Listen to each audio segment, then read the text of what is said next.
Olá, vamos para mais uma aula de língua portuguesa com a professora Edna Paula e hoje nós vamos estudar as figuras de linguagens. O que são figuras de linguagem? São os recursos expressivos empregados para gerar efeitos nos discursos, ampliando a ideia que se pretende passar e que não seria possível com o uso restrito e literal das palavras, com o sentido denotativo das palavras. Então, o porquê de estarmos estudando figuras de linguagens. A primeira figura de linguagem é a metáfora.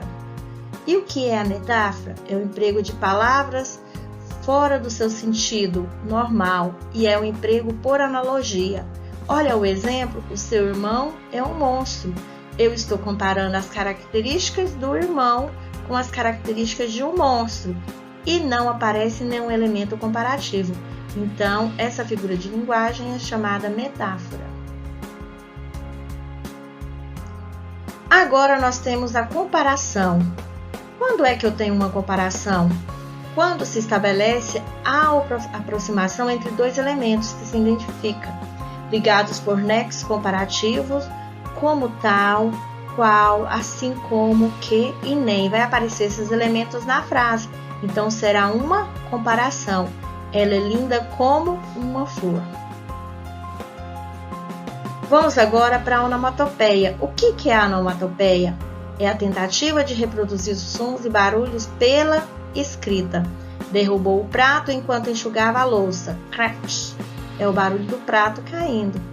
A visita chegou e tocou a campainha. Din-dom. Quando eu tenho exemplos de figuras de linguagem usando os sons, eu tenho a onomatopeia. Por exemplo, o tic-tac do relógio me incomodava. Tic-tac é a representação do som do relógio.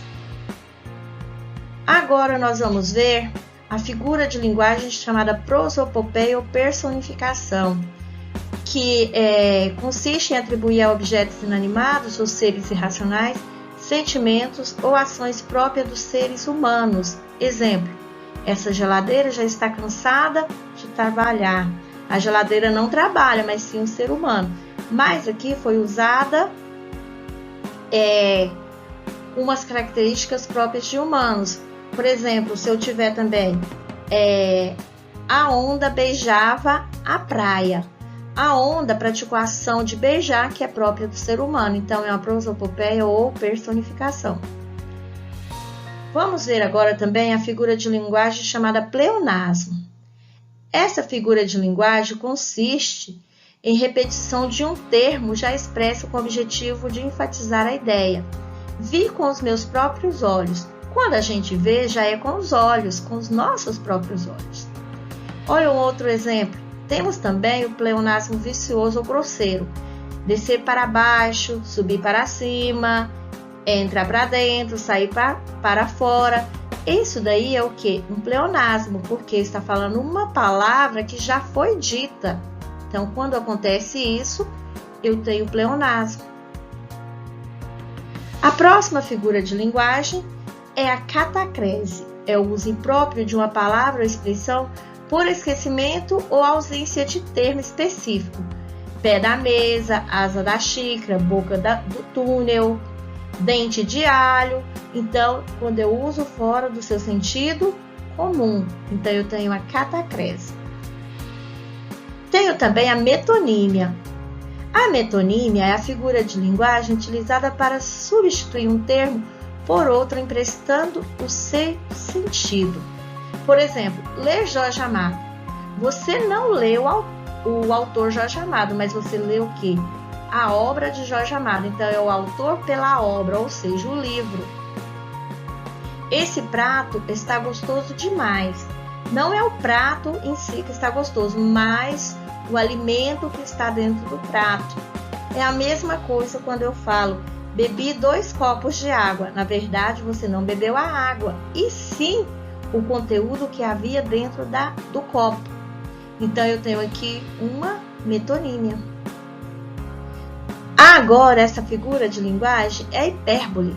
É quando a gente usa o exagero de uma ideia com a finalidade expressiva. Quando eu posso falar que eu tenho uma hipérbole? Quando eu tenho um exagero. Estou morrendo de sede. Você pode estar com muita sede, mas não está morrendo. Chorei rios de lágrimas. Você pode ter chorado muito, mas para chorar um rio de lágrimas é meio difícil, né? Então, quando eu tenho esse exagero, eu tenho a hipérbole. Agora, nós temos o eufemismo. O que é o eufemismo?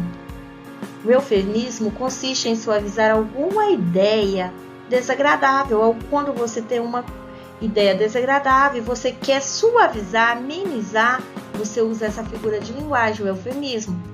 Ele enriqueceu por meios ilícitos. Em vez de eu falar que ele enriqueceu roubando, não, eu usei o quê?